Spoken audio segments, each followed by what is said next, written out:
જય શ્રી કૃષ્ણ. આજે આપણે બનાવવાની છે ચોકલેટ. તેના માટે વ્હાઈટ કમ્પાઉન્ડ, ડાર્ક કમ્પાઉન્ડ, કાજુના બદામ, પછી ચોકલેટ ચીપ દાણા, ક્રન્ચી અને સ્ટ્રે બધી વસ્તુઓ લઈ ત્યાર પછી એક પ્લેટમાં કાજુ બદામના બારીક કટિંગ કરવાનું રહેશે.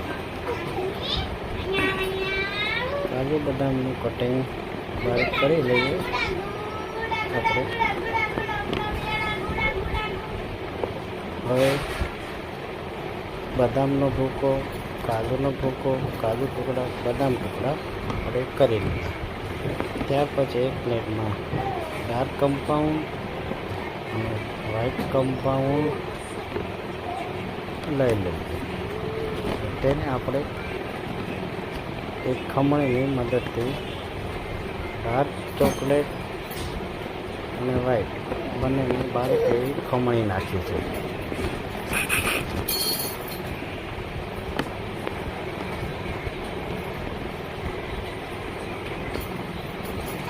ડાર્ક ચોકલેટ આપણે ખમણાઈ દઈશું. હવે આપણે વ્હાઈટ ચોકલેટને પણ તે જ રીતે ખમણીથી ખમણી નાખીશું.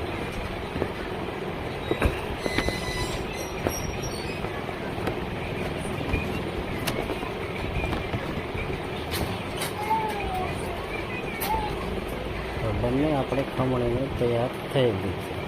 ત્યાર પછી એક કઢાઈમાં આપણે ઘી ગરમ કરી તેમાં કાજુ શેકી લેવાના છે.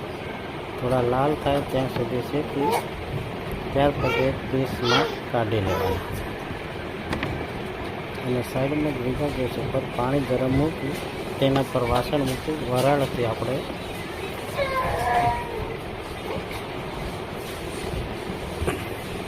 ગરમ થઈ જાય એટલે વ્હાઈટ કમ્પાઉન્ડ ચોકલેટને આપણે એકદમ રબડી ટાઈપની ગરમ કરી લેવાની છે. એ થઈ જાય ત્યાર પછી ડાર્કને એ જ બંનેને અલગ અલગ વાસણમાં ગરમ કરી લેવાના 10 મિનિટ માટે.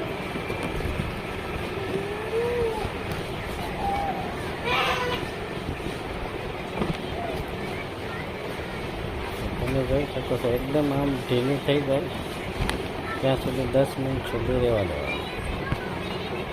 પછી થોડી વાર ઠરવા માટે મૂકી દઈએ.